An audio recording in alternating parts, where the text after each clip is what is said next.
Slug FPV. If you've been watching my channel, you've seen the upgrades I've made so far on the Emax Tinyhawk III Freestyle. The first being replacing the pigtail. This is an XT30 connector, so I can use 2S type batteries. Then I went ahead and installed an HD0 Nano V3 camera on the front here and got significantly better camera feed quality. Makes it a lot more enjoyable to fly. Much better camera than the stock camera. I added this TPU bumper because the camera lens sticks out a little further. And then this is just a camera lens cover that I printed out. So now this is the last upgrade I'm going to do. Starting off with, I don't like the antenna that they put on the stock setup. I prefer this Foxeer Lollipop 4. Hopefully I'll get a little better range with this. Yeah, it might be a little heavier, but I think it'll be well worth the added range with this antenna. Then I'm going to upgrade the motors. The motors that this thing came with just doesn't have enough authority, so I'm going to go up in size.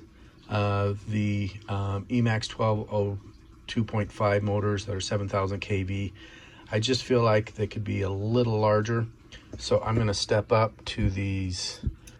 This is the Cadex 1303, so not huge step up in size as far as stator size, and they're 6,000 kV motors, but I think that should give it a little better authority as far as being able to tune it a little better and remove some prop wash.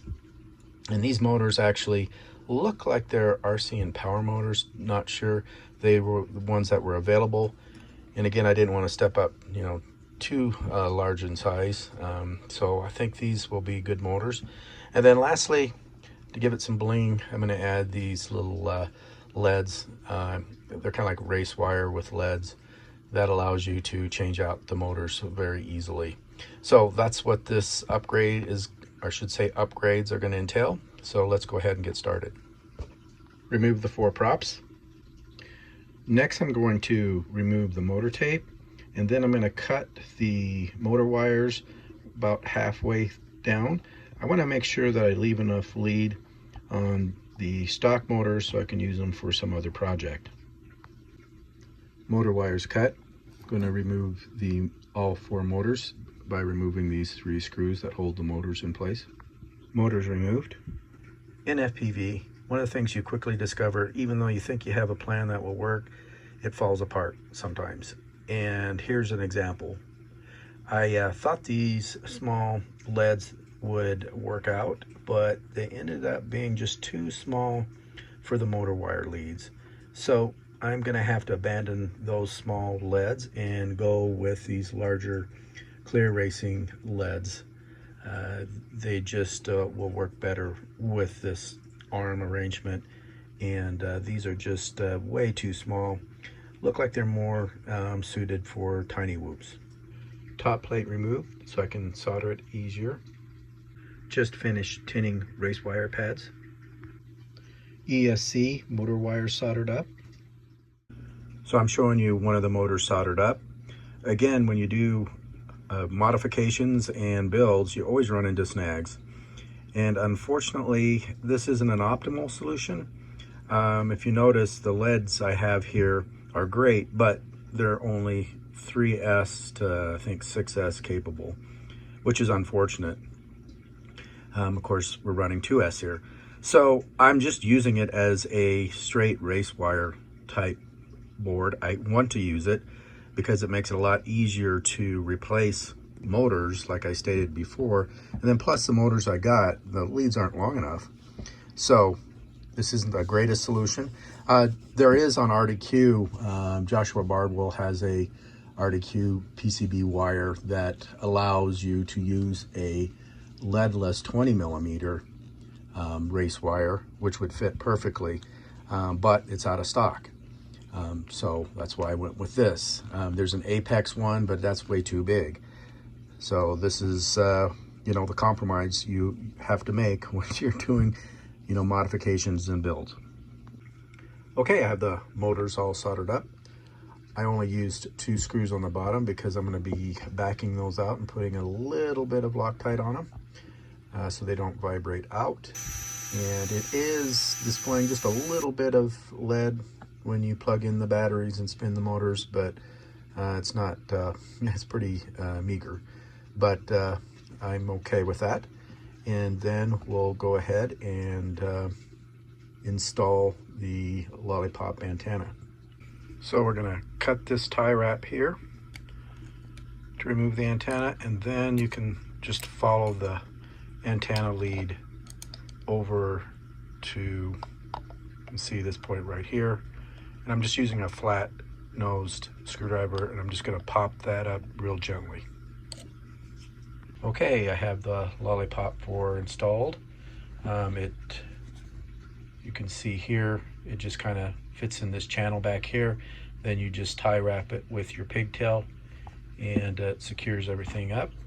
Just make sure that the UFL connector is pushed on. You can hear it snap into place.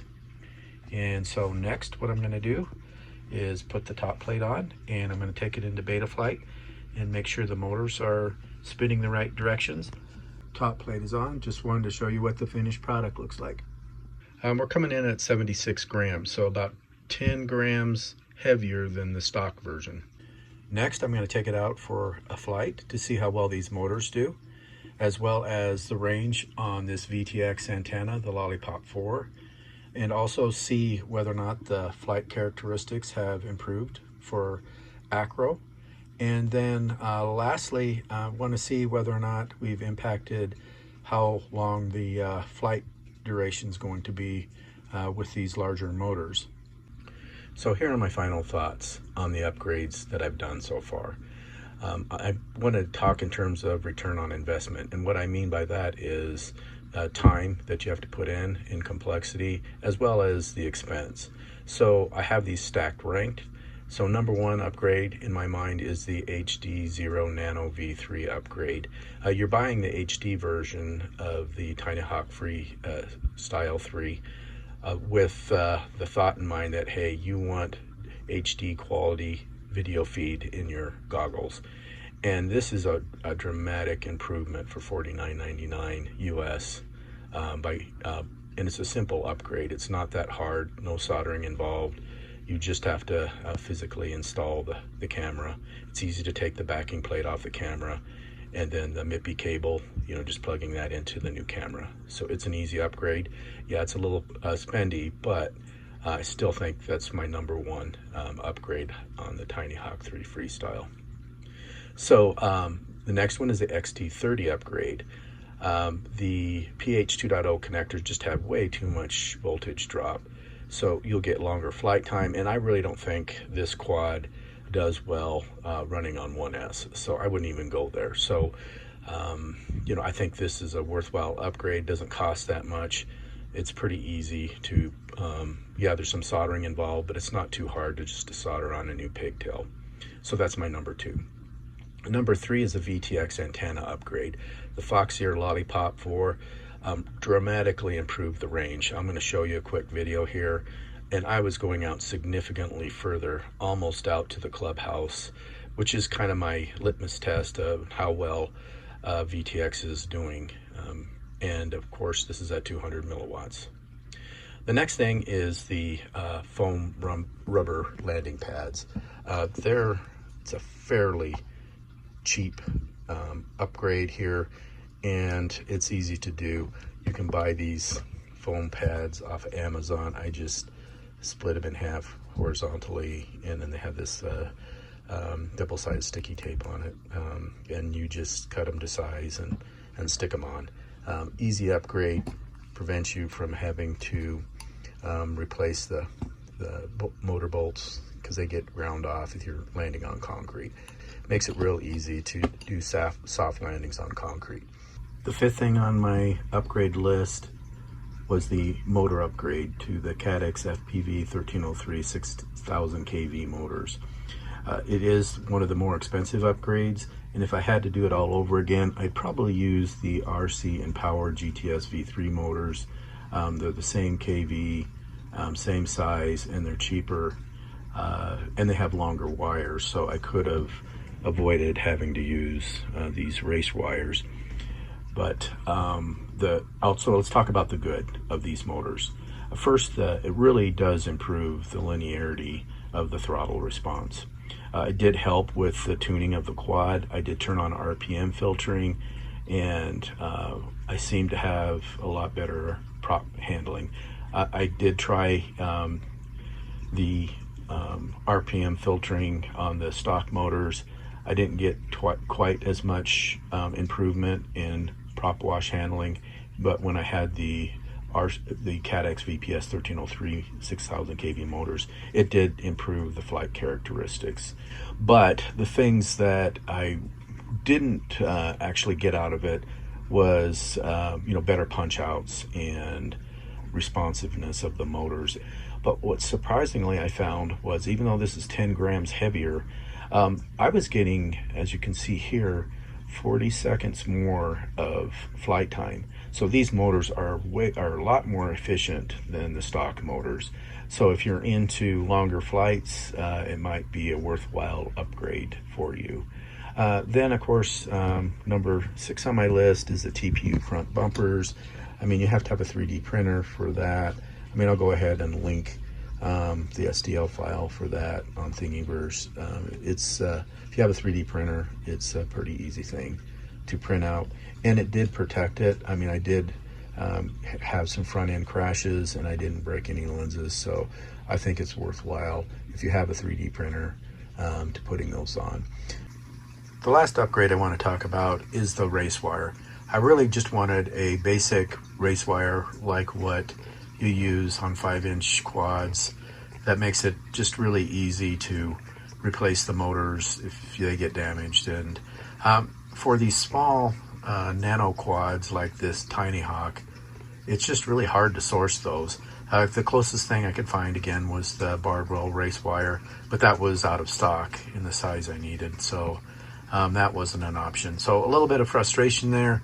It did serve its purpose, but I put that at the bottom, just wasn't optimal.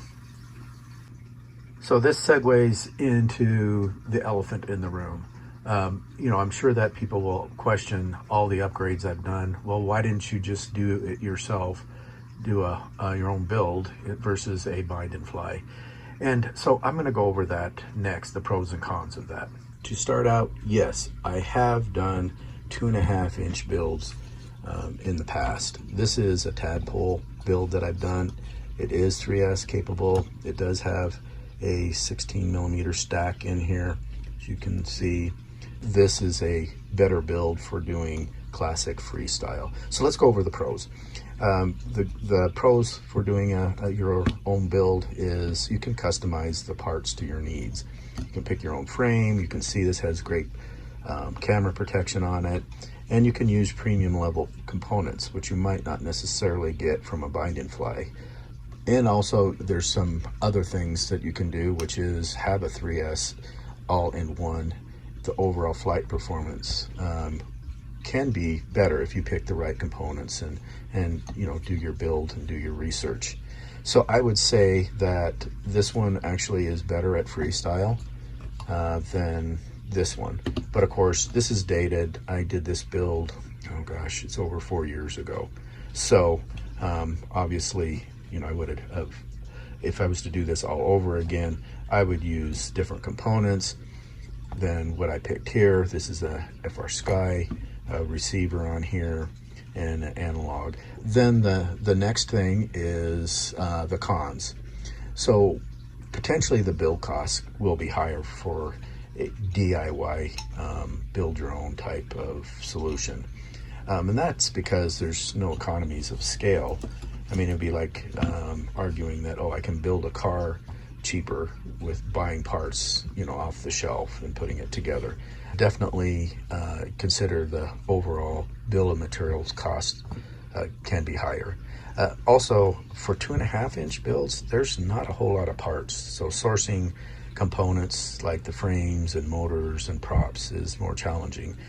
2, 3-inch are quite a bit more common.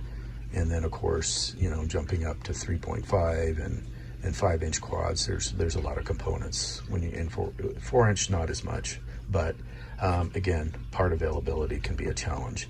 Then the last thing I want to talk about, this is not like building a 5-inch quad. 5-inch quads, you have huge pads, lots of space. If you pick the right frame, they're just a lot easier. When you get onto these little nano builds, they're way more challenging. I mean, the pads are super small. If you overheat the pads, you can lift them off the flight controller. It's just a way more challenging, because you can see this is a tiny thing.